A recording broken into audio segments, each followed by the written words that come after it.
নমস্কার, ফিরে এলাম আবার। ধীরে ধীরে দেখা হলো দেবাশিস মুখার্জি। এসছিলাম বুদ্ধদেবের কোথায় উনি দেহত্যাগ করেছিলেন সেটা জানার জন্যে। অনেক দূর ঘুরতে ঘুরতে জাপানে এমন একটা জায়গায় এসেছি যেটা পাহাড়ের অনেক উপরে, যেখানে এখন মাইনাস ঠান্ডা চলছে চারিদিকে। কিন্তু তারপরও বলেছিলাম আপনাদেরকে যে উদ্ধার করব যে কোথায় বুদ্ধদেবের দেহত্যাগ করেছিলেন। এখানকার মানুষের বক্তব্য এখানে দেহত্যাগ করেছিলেন, বাট হিস্ট্রি আলাদা বলে।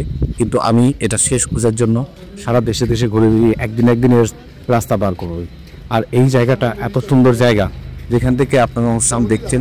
তারপরেও কিন্তু আমরা বিদেশে যতই যাই আমি একটাই কথা বলবো, কামাখ্যা কাম সম্পন্নে কামেশ্বরী খারপ্রিয়ান কামনাক দেখি নিমিত্তান কামেশ্বরী নমস্তুতে। আপনারা সবাই সুস্থ থাকবেন, ভালো থাকবেন। বুদ্ধদেবের অনেক অনেক আশীর্বাদ নিয়ে আমি ভারতবর্ষে ফিরবো।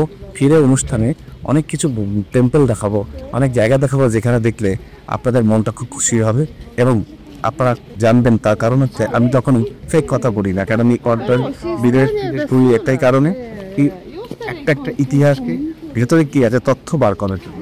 যদি আমি বার করে জ্ঞান অর্জন করতে পারি তবেই তো আপনাদের মধ্যে বিতরণ করব। বহু পর্যটক এসছেন এখানে, আপনারা দেখতে পাচ্ছেন আশেপাশে কত লোক এসছে এখানে। যারা যারা এখানে দেখছেন, আমি ক্যামেরাম্যানকে বলবো পাশে যেখানে আমি যেটা জানতে পারছি যেখানে বুদ্ধদেবের দেহত্যাগ করেছিলেন সেই টেম্পলটা একটু দেখাবে।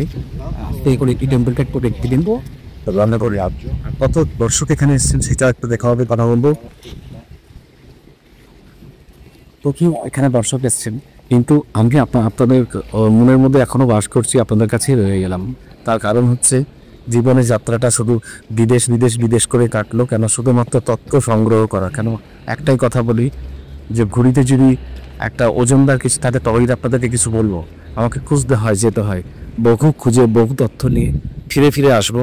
আবার নতুন যখন অনুষ্ঠান হবে তখন আপনাদেরকে ব্যক্ত করবো যে এই অন্তর্ধান মানে এত তিব্বত থেকে, ভুটান থেকে, গ্যাংটক থেকে সমস্ত জায়গায় বুদ্ধদেবের মন্দির দেখতে পাই, কিন্তু আসলগুলো এখানেই দেখতে পাচ্ছি, এখানেই তথ্যগুলো পাচ্ছি যে উনি কোথায়, জাপানে কোন জায়গায় মনস্ট্রিজে এখানে ছিলেন, বা এখানে মনস্ট্রিতে কোন জায়গায় উনি উত্থাপন করেছেন, কী করেছেন। জানতাম আমরা সারনাথ বেনারসে, কিন্তু কোনটা সত্যি কোনটা মিথ্যা এখনও কিন্তু একটা জিজ্ঞাসা চিহ্ন রয়েই যাচ্ছে আমার মধ্যে।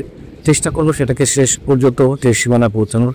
তারপর যখন আমি ফিরে আসবো ভারতে, আবার আপনাদের সাথে দেখা হবে, নতুন নতুন অনুষ্ঠান করব, সেখানে আপনাদেরকে বোঝাবো, দেখাবো যে কোনটা ঠিক কোনটা বেঠিক। আপনারাও একটু জিজ্ঞাসা চিহ্ন থাকুন, আমি একটু জিজ্ঞাসা চিহ্ন থাকি। তবে আমি যে বিদেশ আসি তার প্রমাণস্বরূপ যে আমি মন্দির মন্দির ঘুরে বেড়াই, সেটা আপনাদের দেখানোর জন্যই আজকে আমি এই ভিডিওটা করছি স্বয়ং জাপান থেকে। এটা জাপানের একটা বড় বড় জায়গা, মানে হিরোশিমা থেকে অনেকটা দূরে পাহাড়ের উপরে, যেখান থেকে অনুষ্ঠানটা করেছি। কোবে, এই জায়গাটার নাম হচ্ছে কোবে টাউন, মানে কোবে টাউন নয়, ইন দ্য হিলস, মানে অনেক পাহাড়ের অনেক ওপরে যেখানে এসেছি আমরা সেই জায়গাটা দেখাচ্ছি। দেখুন চারিদিকে বড় কি সুন্দর একটা মনোরম দৃশ্য, ওদিকে দেখুন, ওদিকে দেখুন মনোরম দৃশ্য। ওপরটা দেখা, ক্যামেরাম্যান ওপরটা দেখাতে এখানে এই দেখুন সামনে ওপরে বরফ পড়ছে, এখনও জল বলে গলে করছে চারিদিকে। আশা করি আপনারা দেখতে পাচ্ছেন, আমি পুরোপুরি দেখাচ্ছি। আর এদিকে দেখুন আমার সঙ্গে ক্যামেরাম্যানকে বললো একটু ক্যামেরাটা একটু ঘোরাতে।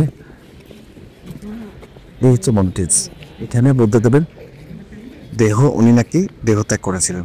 এখনও আমার মনে প্রশ্ন সংশয় থেকে গেল। আপনারা কি বলেন যারা দেখছেন অনুষ্ঠান? পজিটিভ থাকবেন, ভালো থাকবেন। তারপরে আমি ফিরে এসে অনুষ্ঠান করবো, যখন চেম্বারে বসবো অবশ্যই আপনাদেরকে নিরহারে ফিরে আসছি। আবারও দেখা হবে দেবাশিস মুখার্জির সাথে। নমস্কার।